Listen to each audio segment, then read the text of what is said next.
Hello and welcome aboard the Gallant Says podcast. It is Tuesday, April 4th, 2024. You might be watching this live at youtube.com/PaulGallant, twitch.tv/Gallant Says, on X, at Gallant Says, or wherever you get your podcasts, Apple, Spotify, etc. It's been a couple of days since I've done a podcast. Since then, there's been some interesting news when it comes to new Houston Texans wide receiver Stefan Diggs. The major change from the trade where the Houston Texans sent a second-round pick next year in exchange for Diggs and a couple of extra draft picks was that they restructured Stefan Diggs' contract. Diggs' contract was set up in a way where the Texans didn't necessarily have to keep him on the books for the years to come. But they decided to get ahead of the curve and make it so that this is a 1 year, earn your next deal either with the Texans or with another team over the course of this season via a restructure. This is a report from Adam Schefter on Friday. The Texans wiped out the final 3 years on Diggs' contract, giving him the ability to become a free agent after the year. The Texans took the $3.5 million guaranteed to Diggs next season. They moved it into this year, which gave him a raise and means he's going to make $22.52 million in guaranteed moolah this coming season. I thought it was very interesting to see people flip-flopping their opinions on the Stefan Diggs trade after this went down.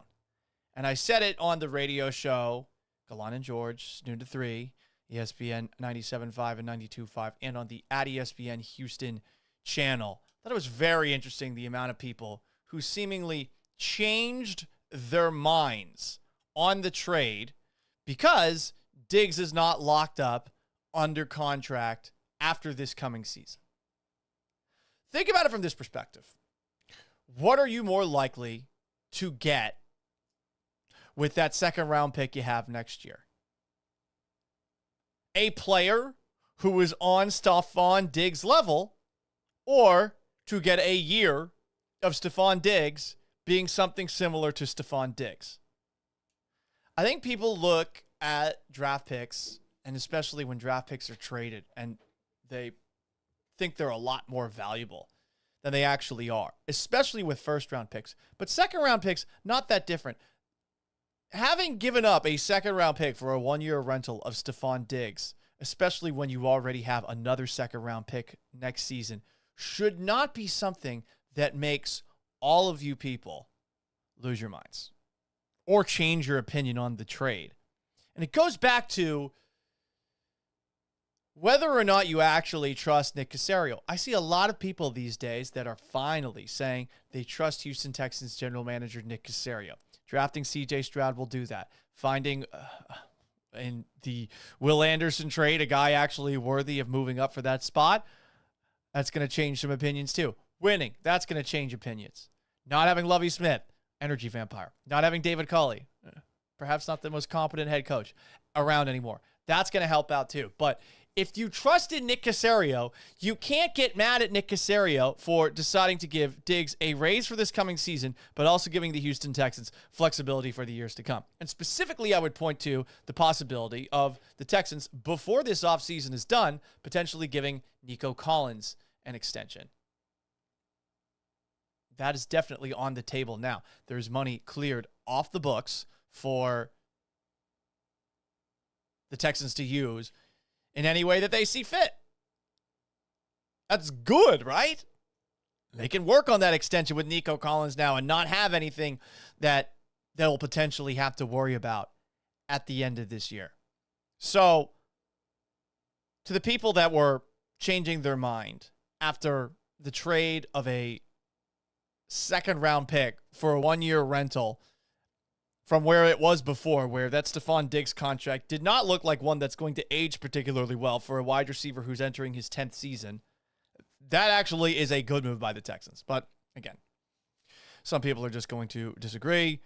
for the sake of disagreeing, maybe they don't like Nick Caserio. They don't think Nick Caserio should still be employed. But I feel like we got to be consistent and less reactive with slight changes that take place.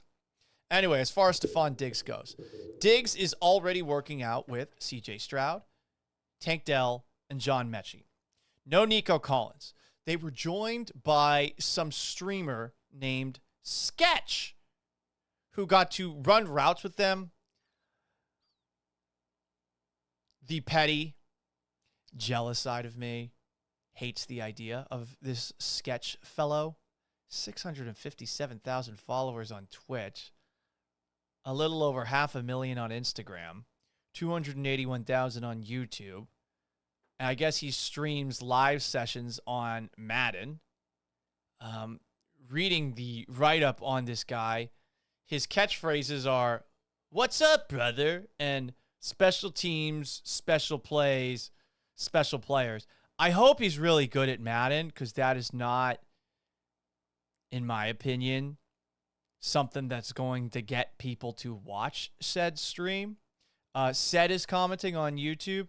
Sketch, the finger guy, he's hilarious. Okay, I'm just saying the written description of him doesn't sound great. I don't actually want to go watch it. I looked up online, and I guess he's a little bit controversial because he might be appropriating autism. I don't know why I pronounced it like that.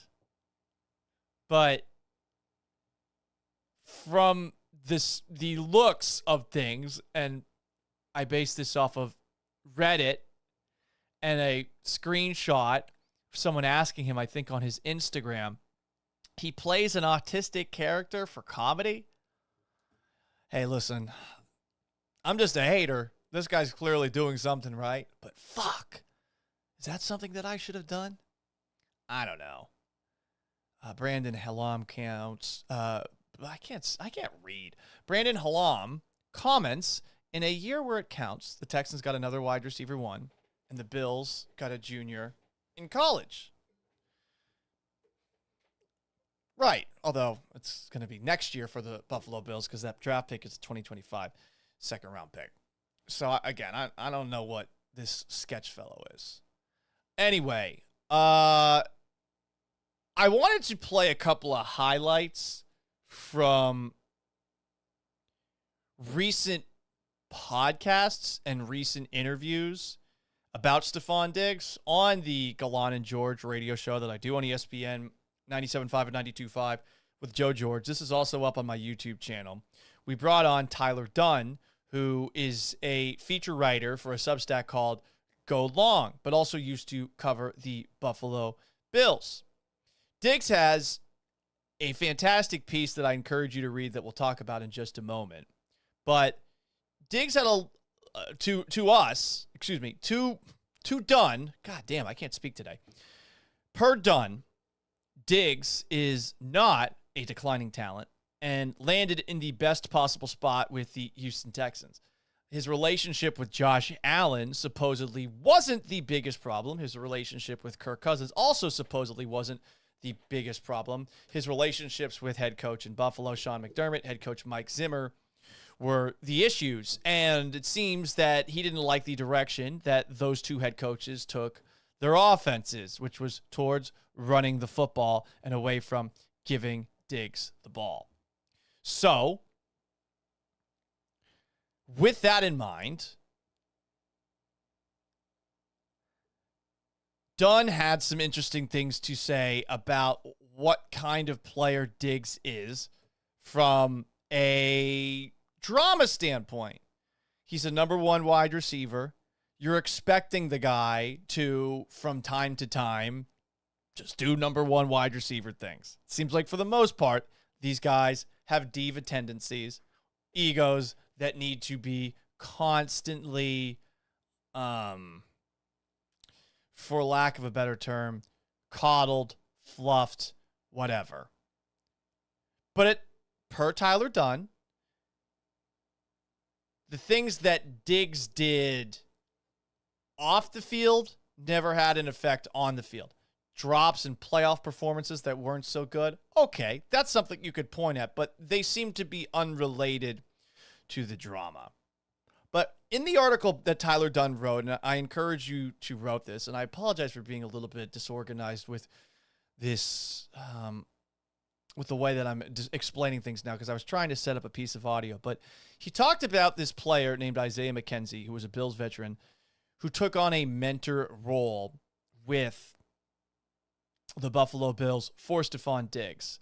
Because from the sound of things, Diggs would routinely throw temper tantrums. Here's from Tyler Dunn's piece in the Go Long Substack. Former Bills receiver Isaiah McKenzie referred to himself as Diggs' babysitter. Whenever the wide receiver started losing his mind, like after a loss in Jacksonville, McKenzie was usually the one telling him to chill the F out. He joked that it was essentially in his contract to calm Diggs down. Keep him level-headed, McKenzie said then, because we're going to need him. When things are going rough for him, when things aren't going his way, he curses me out, and we yell at each other. At the end of the day, we hash it out. Dunn outlined a couple of times where this happened, and we saw it on camera when Diggs gave Josh Allen grief on the sideline during a playoff loss to the Cincinnati Bengals. There was also what Stefan Diggs said in the locker room after the Bills lost that heartbreaking game to the Chiefs where the rules got changed, the 13 seconds debacle. He just yelled every fucking time, every single fucking time. More about Stefon Diggs from Isaiah McKenzie. Quote, he's a free bird. You just have to let him talk, let him ramble. It's Steph. I will say this. With Steph, I respect Steph. You've got to respect Steph because when he steps between those lines, it's not like he's not doing his job. He's doing his job, and whatever he's saying, that's what he's doing. But when it comes to tweets or him talking or him yelling at Josh, a coach, whatever it may be, it's just Steph trying to get it out. He's just getting it out. My fiance told me this. Sometimes I just want you to listen. I'm just talking. I don't want you to say anything. That's how you have to treat Steph. Interesting. So that's 90% of the time with Stefon Diggs. He's venting. He's being honest. But the other 10% per McKenzie, Diggs was tripping. Veteran teammates would have to keep him in check. And if Diggs said anything hypocritical, McKenzie or another player would point it out and say that he had crossed a line. I guess McKenzie wasn't there in Buffalo this past season, so I'm not sure who was the person in charge of Stefon Diggs babysitting. Their words, not mine. But let's go to the interview that I did, Joe George and me did, with Tyler Dunn. Because I asked him about McKenzie being a babysitter, and if that's something that we're going to have to find for Diggs here in Houston, and here's what he had to say. There's going to be some lines that are crossed, and you're going to need somebody to point out that that line was crossed. Like if he's being hypocritical or if he's complaining about something that he shouldn't be. Look, the last tweet where he kind of takes the shot at Josh Allen responding to somebody on Twitter. Well, somebody said, you need the great quarterback, not the great receiver. I'm paraphrasing, and Diggs is like, you sure? I mean, to take a public shot at your quarterback is not ideal. So I imagine Isaiah would have spoken up in that case. But, hey, maybe this all kind of – we see this with some receivers, right? Later in their career when they've kind of been through the ringer, that they're willing to take a step back to a degree. Like, I don't think Stefon Diggs is going to Houston expecting 12, 13, 14 targets a game. I mean, he's got to know that Nico Collins is a star, that Tank Dell is an ascending star, that they've got other weapons, and C.J. Stroud's a young quarterback. I don't think you're just dropping this poison into something that's really, really good. I think he'll be an asset. And I think that being on that one-year contract is going to make things interesting from that perspective. But he should be an asset. You would think that somebody like that is going to be on his best behavior if he wants to get one last huge contract, either from the Houston Texans, who I think are unlikely to resign him, or another NFL team. But you got to remember that wide receivers, while they can play well with others, when you are busting your ass, running downfield as hard as you can, trying to get open, often getting open if you're a wide receiver of Diggs' caliber. He was a top 5 wide receiver not too long ago. He's probably at the very least in that top 30 conversation right now. When you're making all of that effort to get open and no one throws you the ball, it's fucking frustrating. I'll say it as somebody who plays flag football. Totally different, obviously, but we are all human beings at the end of the day. And there might be some games where Diggs gets pissed off that he is not getting all the targets, especially, say, if the Houston Texans lose. So who is going to be the person that steps up in the locker room and says, calm down? Can C.J. Stroud do it? Remember, Stroud is a second-year player. Diggs is going into his 10th season. I'm sure that Diggs will have a healthy measure of respect for Stroud and what he did as a rookie, but Josh Allen was his quarterback in Buffalo. And it sounds like, even though Josh Allen once said on the Rich Eisen show, I believe a couple of weeks before they kicked off the season last year against the New York Jets in Monday Night Football, that things between he and Diggs were fine, were good, were cool. There's this moment that we learned about over the last couple of days. I don't know how many people know Tim Graham, but Tim Graham is, I believe, a former Bills beat reporter for The Athletic. In fact, he is still a Bills writer for The Athletic. He's at by Tim Graham on Twitter. And he does his own podcast. It's called Tim Graham and Friends. And on said podcast, he brought up something that he didn't report on after that Bills-Jets game to open the year. And I think it's pretty interesting. Let's give it a listen before we react to it and talk about Graham waiting until now to share this story. I didn't include it because I didn't know what Stefan Diggs said to him. But Josh Allen snapped at him. And he said, it's one fucking game.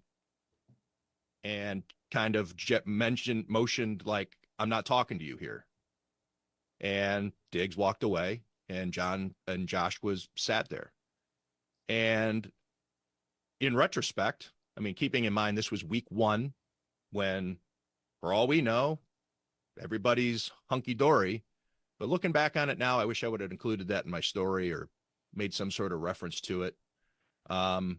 Maybe Stefan Diggs was saying something nice to him, and he was but he didn't snap at anybody else. A stream of players were coming over, popping him on the shoulder pads, I think, or patting him on the back, or, whatever. Like I said, dapping him up. Hey, man, we'll get him next week. And whatever Stefan Diggs said to him, Josh Allen wasn't having it.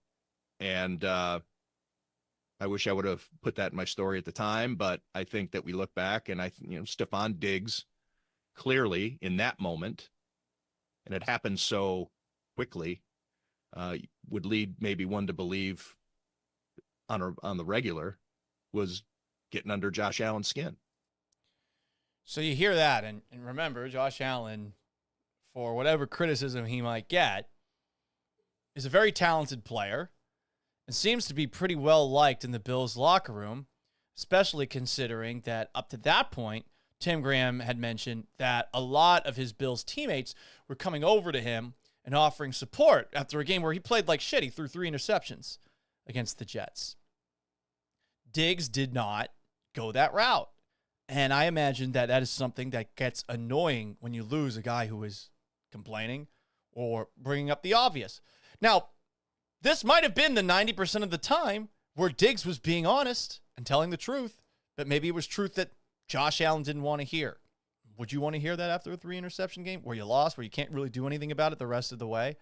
So it's just something to keep in mind with Diggs now aboard with a second-year quarterback when he's going into his 10th season and will be sharing targets with guys like Nico Collins and Tank Dell. Let's read some comments here. YouTube.com/Paul Gallant. Let's drive around the block comments. I think he wants to win a Super Bowl. That is why he wants to win. Just going to the playoffs isn't enough for him. I think you could say that about a lot of different players. But I think at the same time, there's some behavior that you got to work on, and Diggs does not seem to have shown any progress when it comes to, I guess, sometimes biting his tongue. And it's not like he's played in situations like Andre Johnson used to play. And I think that's a comparison just to think about. Think about all the shitty quarterbacks and shitty teams that Andre Johnson played on and with. No offense to all of his teammates for those years, but the record speaks for itself. And Andre didn't say a fucking thing. Kept it to himself. 2 different personalities. Hey, Stefan Diggs, go be you. But Diggs has never played for a team with the losing record. The Vikings made the playoffs 3 of the 5 years he was there. They were 500 one year. They were 8-7-1 another season. Okay. He didn't like working with Mike Zimmer, or he didn't like working with Kirk Cousins.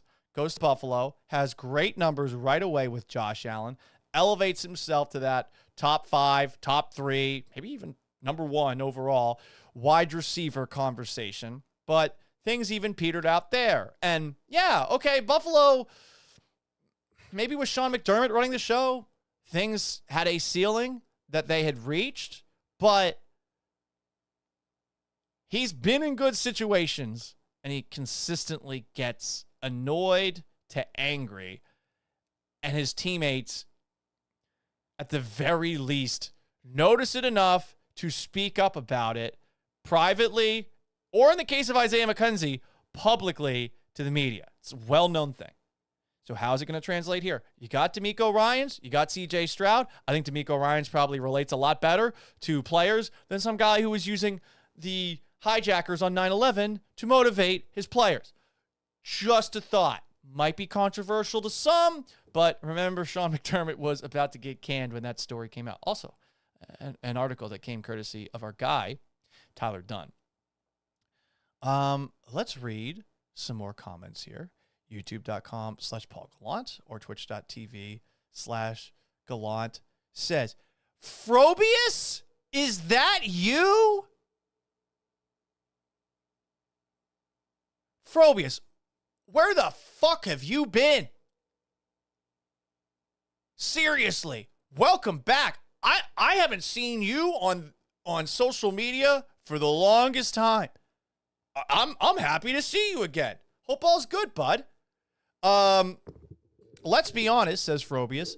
The locker room dynamic with Zimmer, Cousins, or McDermott, Allen aren't anything like they will be with DeMeco and CJ. I agree with you on that front. I truly do. Shane Winninger comments, Diggs will be a team player playing for DeMeco. He won't have it any other way. I agree, but this is a new challenge. This is an established veteran who has had a track record of being a diva. This is DeMeco Ryans' first real challenge, you know? Everything's been going great. And look, if we like DeMeco Ryans as a head coach, this is something that he's going to be able to take on head on and make better. We got some comments from Poor Marine as well on twitch.tv/Gallant says, in theory, he is motivated. I feel he will still be a cancer. I don't think anyone in Buffalo described him as a cancer. I bet that more Bills players would describe him as annoying when he got to that 10% mode of being hypocritical. John Ryan says, I think Diggs will be all right. That's just my opinion. Diggs, that's a very rational opinion. He's got 2 other wide receivers with him. Are the numbers going to be huge here? I don't know about that. Poor Marine also asks, is there a way to get banned on your chat? Nope, you can say whatever you want here. I don't care. Gilbert Rodriguez. Is it a racial thing with 3 thinking emojis? Between he and Zimmer, between he and McDermott? I would say probably more of a age thing and a who played and who didn't thing with those two. And I suppose it could be a racial thing as well, where McDermott and Zimmer have no idea how to relate with Diggs. It's one of the reasons why I do find it surprising that NFL teams have gone so far in the direction of hiring white coaches for the most part. Let's be honest. I mean, racism does exist, but also sometimes people are uncomfortable with people who are different from them. Should it be the case? No, but not everybody has an outgoing personality, and not everybody is comfortable putting themselves in situations with people that they just haven't been around a lot. Is that right? Is that wrong? I don't know. I think for the most part, just being around more people, you become a much more tolerant person, whether it's because of the way they look, their religion, sex, sexual proclivities, etc. More comments here. John Ryan says got his guaranteed money this year, so he really has nothing to complain about. He's going to get the ball. We'll see how much he gets the ball. Frobius says his Twitter got nuked. Okay, good to know. I'm not even kidding, Frobius. Like, Mike Meltzer and I have asked the question, what the hell happened? So I'm really glad to see you out here again. Sean Guerre. Andre had no real help. Talking about Andre Johnson. No, he did not. Sean Guerre, is CJ not a leader? I thought it is his team. He spreads the ball around better than the best. CJ's relationship with Diggs is going to be interesting. I don't think that CJ is going to put up with shit. I base this off of that one moment against the Denver Broncos, which I asked CJ Stroud about, where that one Broncos player got in his face after a sack and CJ got right back in it. CJ does strike me as the kind of person who maybe isn't going to let someone like Stefan Diggs do whatever he wants. But it is a different dynamic for CJ Stroud. This is going to be different on an offense where Laramie Tunsil's the long-respected veteran. It's different when you got a wide receiver that's there, and Diggs has been in the league for 9 years. And I wonder how Diggs will handle it. I think it can work. I do feel like there is an element of Diggs is probably going to step on toes and piss some people off. And for Stroud, it's going to be a learning experience. For D'Amico, it's going to be a learning experience. I think in San Francisco, there are certainly some guys with big egos there. You could point to Deebo Samuel, maybe Brandon Ayuk now, but D'Amico was on the defensive side of things.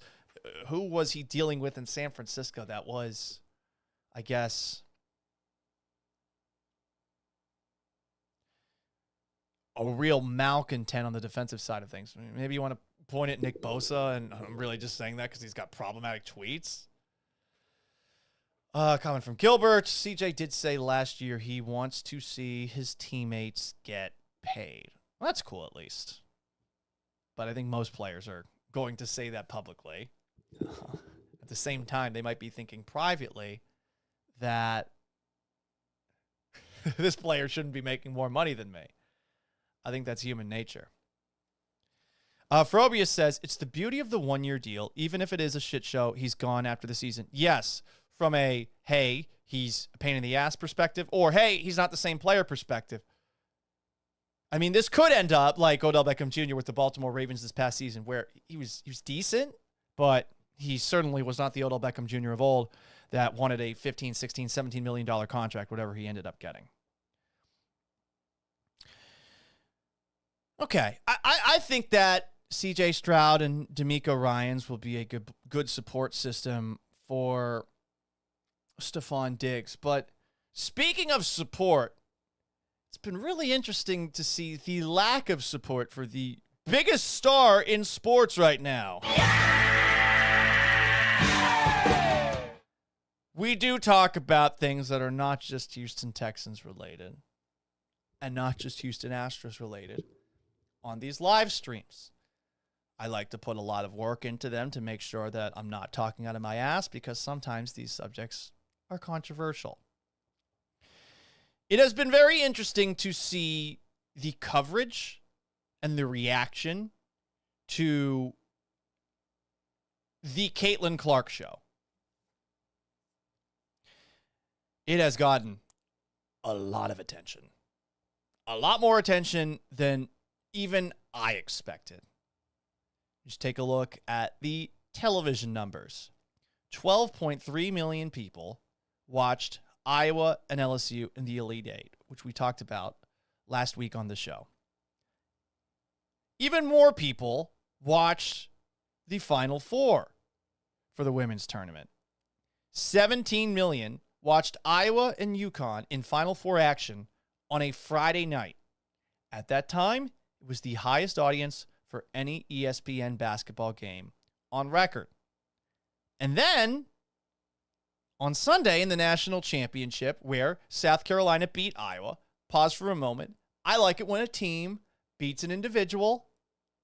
So shout out to South Carolina on that front. Clearly a much deeper team than Iowa. But 18.7 million people watched South Carolina win that game. It was the most watched college hoops contest in 5 years. And it's all Caitlyn Clark. I know that there are other players who are also getting a lot of attention. Paige Buchers on UConn, Angel Reese on LSU, among others. So it's been pretty cool to see women's basketball get attention that it has been clamoring for forever. But ironically, many of the women that Caitlyn Clark is lifting up with her 15 minutes of fame are trying to drag her back down. It's bizarre. If you know me, I've long said that I'm one of the biggest supporters of women. Perhaps I support them too much. Maybe I even put them on a pedestal. Whatever.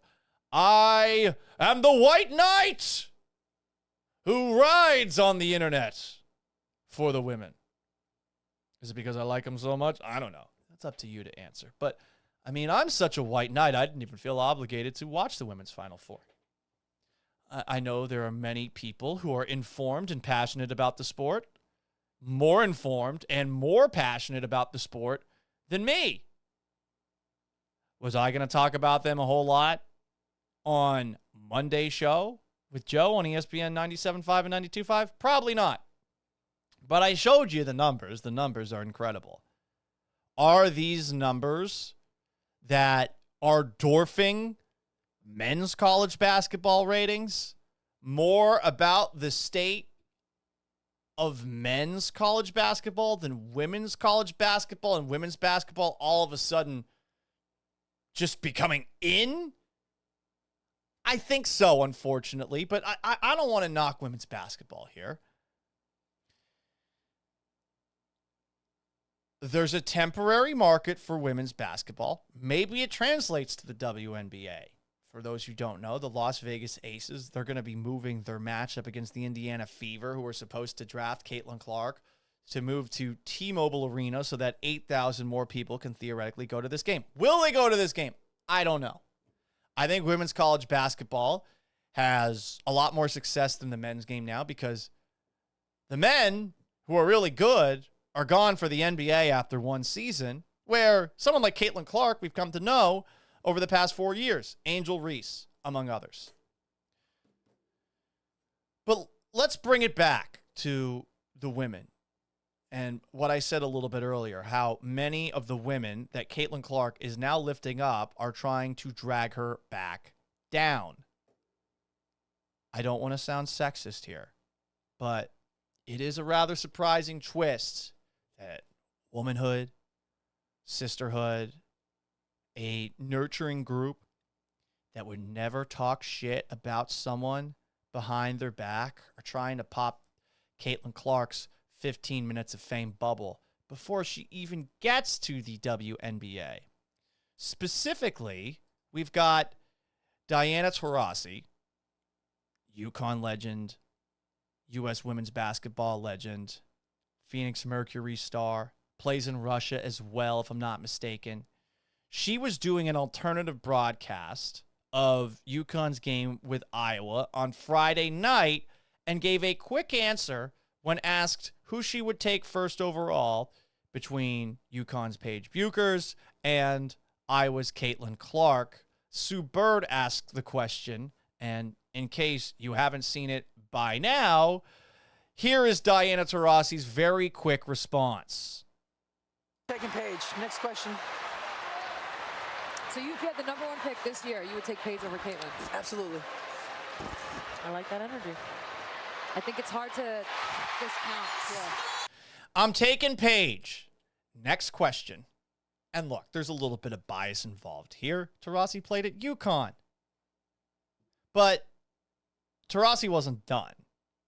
She joined Scott Van Pelt after the conclusion of this broadcast for the Friday night Sports Center and expanded on how things might be a little bit more difficult for some of the young women that are about to enter the WNBA than people like us, women's basketball casuals, but white knights nonetheless, are suggesting. Look, SVP, reality is coming. Okay. There's levels to this thing, and that's just life. We all went through it. Of course. And you see it on the NBA side, and you're going to see it on this side, where, you look superhuman playing against 18-year-olds, but you're going to come with some grown women that have been playing professional basketball for a long time. Not saying that it's not going to translate, because when you're great at what you do, you're just going to get better. But there is going to be a transition period where you're going to have to give yourself some grace as a rookie. And, it might take a little bit longer for some people. Now, some would call this women talking shit about other women. A tale as old as time. And they would be sexist. But look, with Diana Taurasi, I'm not saying everyone has to like Caitlyn Clark or everyone has to like any athlete out there. I'm just saying that if you're watching that, for a lot of people, your first thought is going to be, man, she seems a little jealous. This does feel a little bit like Ricky Davis asking LeBron James to kiss his rings before he entered the NBA. But okay, maybe Diana Taurasi was just being herself there. I mean, Diana Taurasi might just think that all the young players, like a lot of older NBA players, are little shits and that they are in for a rude awakening when they get to the WNBA. Here she is talking a little bit of shit on the Bird and Taurasi show about LSU's Angel Reese. I've seen a lot on the internet on that one. Is it the bye-bye? Wave bye-bye to your own career. Well, just saying bye for now. Oh, bye college. Bye, my bad. Bye college. I like that Sue Bird's playing the good cop on this, while Diana Taurasi's playing the hot take cop, pulling out the gun, slamming takes and heads on the table. Old school NBA players are guilty of this old versus young hate all the time. And I don't think that Caitlyn Clark needs to be universally supported by all fans of any sport, let alone all her future colleagues and competitors. Why should it be different for women than it is for men? There's a lot of people out there who can't stand LeBron James. You could say that now about Patrick Mahomes. There's some fatigue with him involved. Tom Brady. Locally, Jose Altuve. There's no athlete in team sports that's going to have universal approval. Some people are just going to hate them because they play for the team that constantly beats theirs. So I'm not trying to say that Diana Taurasi and a bunch of other women's basketball players, current or former, need to have Caitlyn Clark's back 100% all the time. But there's still a weird energy that smells like jealousy. Remember in the LSU Iowa game before and in the last time that they met in last year's tournament, Angel Reese clearly doesn't fucking like Caitlyn Clark. Is it because of jealousy because Caitlyn Clark is so much more relevant? Is there a racial dynamic to it? Who knows? But there is some clear bad blood between the two, even if the two are publicly saying that they're fine. It could be just two athletes being competitive with one another, but there does seem to be a little bit of a jealousy energy there. And continuing to talk about older basketball players, how about Hall of Famer Lynette Woodard, who at one point held an unofficial record for the most points scored in women's college basketball history. Here she is randomly taking a shot at Caitlyn Clark in the midst of some speech at something called the WBCA convention. I am the hidden figure, but no longer now. My record was hidden from everyone for 43 years. 43 years. I don't think, I'll just go ahead and get the elephant out of the room. I don't think my record has been broken because you can't duplicate what you're not duplicating. And so unless you come with a men's basketball and a two-point shot, hey, you know.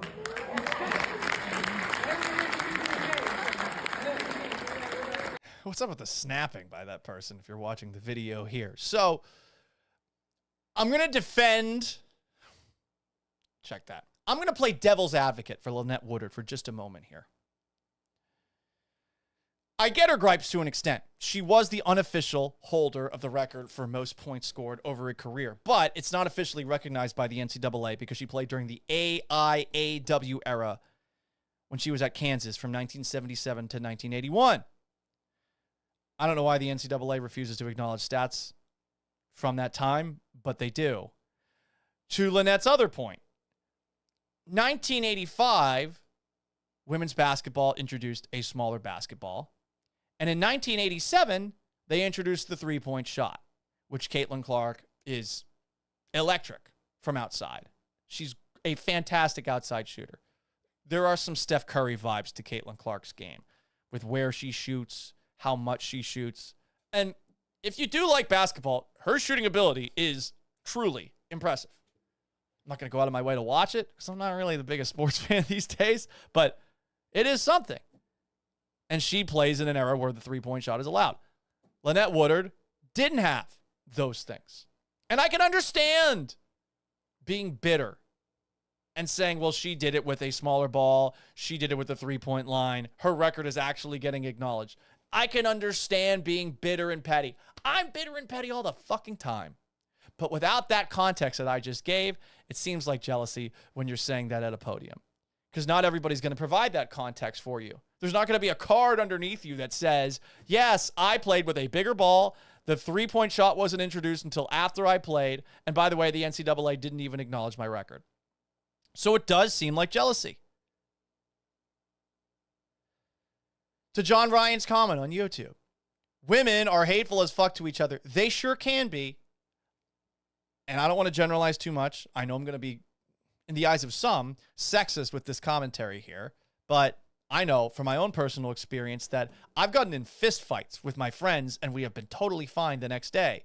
Where I had a couple of girlfriends in college, platonic girlfriends, and they had multiple best friends just when they were in college. And the things that they stopped talking over and got mad at each other, to me, seemed small and things that people could get over. They're wired differently than us, men. We can't 100% know what the hell's going on in there.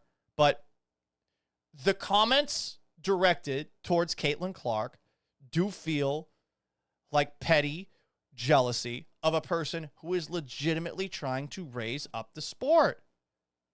So, with all this in mind, it was nice to see somebody actually stand up for Caitlyn Clark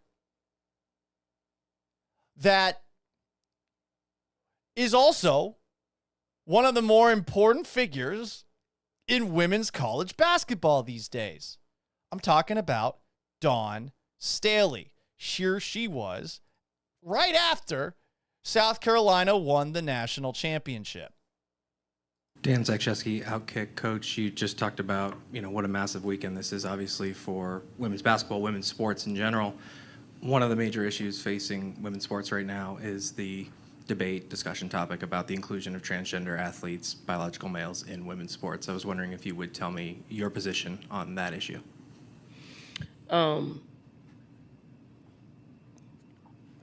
Taking a sip of water. Damn, you got deep on me, didn't you?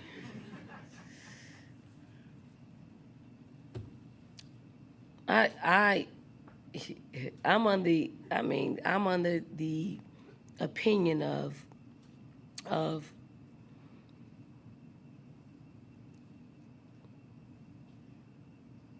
if you're a woman, you should play. If you consider yourself a woman and you want to play sports or vice versa, you should be able to play. That's my opinion. You want me to go deeper?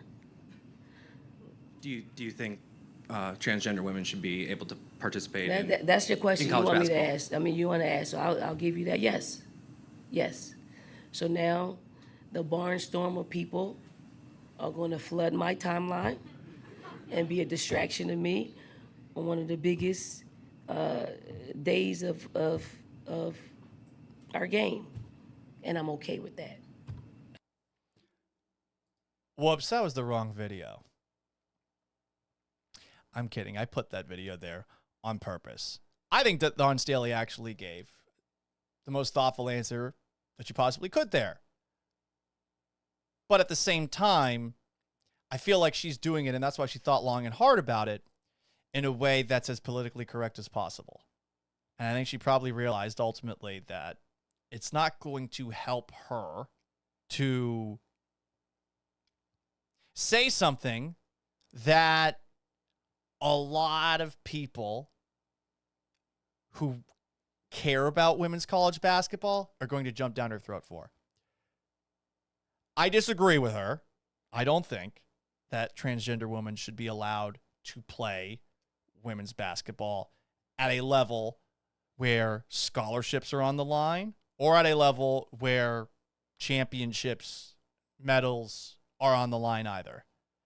And I got to say, I hate that this is a serious battleground in the culture war. I think the person from Outkick, like that guy, you got to be a fucking loser to be sent out to watch the women's national championship. And this is the question that you are tasked with asking, this brave question at a press conference. I think these questions are annoying because this is not something that really fucking matters in the grand scheme of things, right? And I don't have the energy to get mad about it like people in conservative talk radio might, or people screaming on Fox News might, you know? I suppose that maybe if I did, then maybe I'd be more successful like a lot of the people Outkick. But I'm not a woman who's losing out on a scholarship or championship because a biological man is taking it from me. I empathize with those women, and I can understand why they'd be pissed off, and maybe they need louder voices in their corner to stop something that, in my opinion, shouldn't be a debate. On average, biological men are stronger and faster than biological women. I do believe that you should be respectful to everybody out there, even if at times they are being a little bit annoying, demanding that respect. Try to be the most respectful person you can. I would say, like, just calm down. I don't need to be yelled at, to be a good person. But, to go back to what Lynette Woodard said a little bit earlier about how Caitlyn Clark's record isn't the official record because she played with a smaller ball. Why do you think that women now play with a smaller ball? Like, is that related potentially? So the good news on this tangent that I've just gone on is at least some college institutions seem to believe the things I do, that it's unfair for a biological man to be competing as a woman in women's sports. The National Association of Intercollegiate Athletics unanimously announced a policy yesterday that all but bans transgender athletes from competing in women's sports. The NAIA Council of Presidents approved the policy in a 20-0 vote. It's about 83,000 athletes who play at that level, and this is the first college sports organization to take such a step. I wonder if the NCAA will have the balls. Well, maybe that's not the best choice of words. The chutzpah to do that. I don't know. What I do know is as a country, we should be focusing on the more important things like, the border or the amount of money we're sending to Ukraine and Israel. But if we got to continuously talk about transgendered women playing women's sports against biological women, my official take is that it shouldn't be allowed because it's fucking people over who are looking for scholarships, and it's fucking over people who are just looking to win a championship.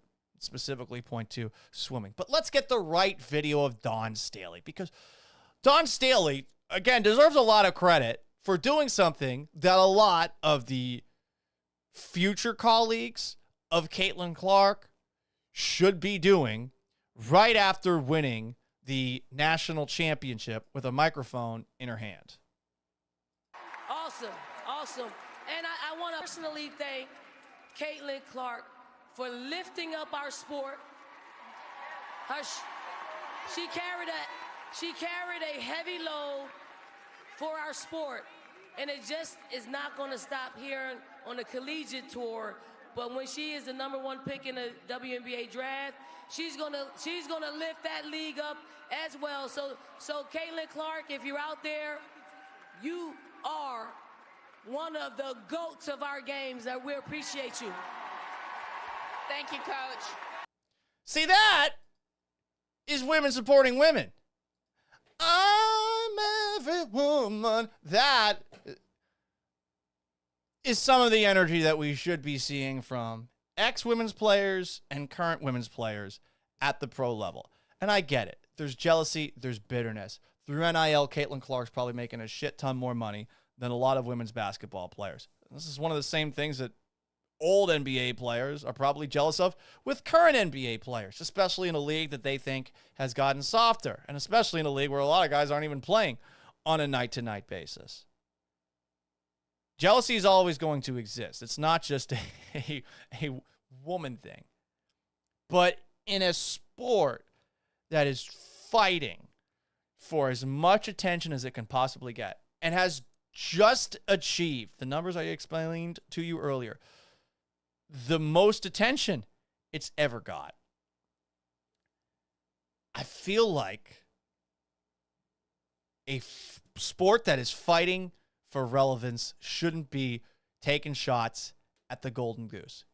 Clark's got to earn respect at the pro level.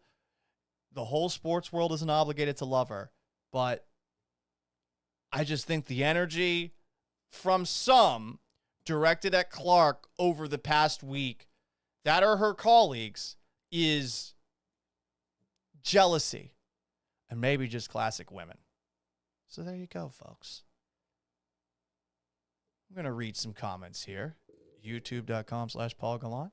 Twitch.tv/Gallant says. Shout out to all the people sticking around. I'm sure some people are like, not feeling this conversation anymore. It's gotten a little bit controversial. Shredder S07 says, would love to see a top men's basketball center hit the transfer portal, but join a women's team. It's funny to joke about. There's a movie called Joanna Man that you could watch and actually see that in action. I don't want that. I don't think Dawn Staley wants that. But Dawn Staley's put on the spot by some asshole who's sent out there to ask a question, and she tried to give the most politically correct answer she could, because we live in a society right now where you do have to tiptoe when it comes to talking about issues that are like this, but also issues where maybe you're out of your comfort zone on. Frobius asks, or says, youtube.com/Paul Gallant, I believe the NCAA requires a trans athlete to be on hormone therapy for a year and must be under a testosterone threshold. So outside of height, they shouldn't have any physical advantage. If that's the case, great. At the same time, should that happen? And I understand that, people who believe that they weren't born in the right body, just like all Americans, they should be entitled to life, liberty, and the pursuit of happiness. But I do think that even with that hormone therapy that you're talking about, Frobius, and testosterone threshold, I imagine that those figures that you measure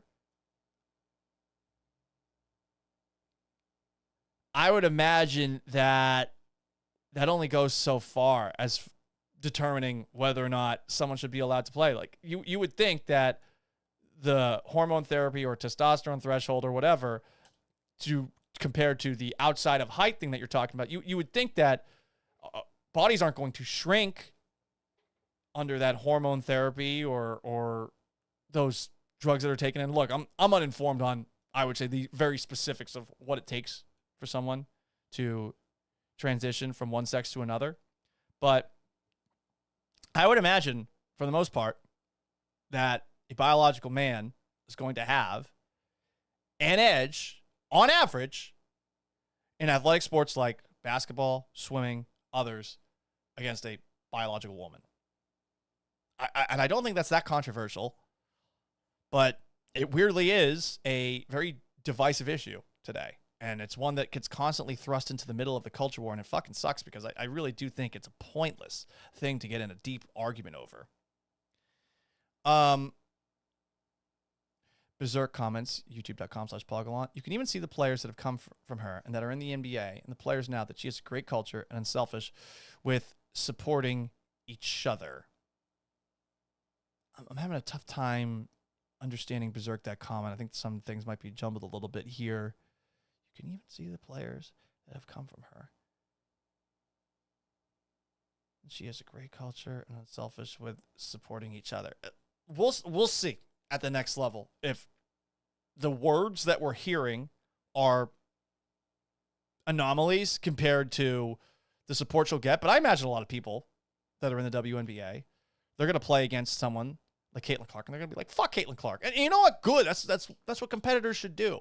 But they're just, some of the pushback to Caitlyn Clark doing all that she's done, it just feels like jealousy, you know? Anyway, I'm just going to wrap up today's edition of the Gallant Says podcast. If you haven't already, please subscribe to the podcast on Apple and on Spotify. It'll be up by the end of the night. If you haven't already subscribed on YouTube or liked this video, please do, or do it on Twitch as well. Twitch.tv/GallantSays and YouTube.com/Paul Gallant. I don't know if I'm going to have the time to do any episodes the rest of the week because my mom and my stepdad are going to be staying with me, but we'll be back at it soon. I appreciate y'all joining. Until next time, so long, farewell, and have yourselves a wonderful Tuesday or rest of your week. Peace!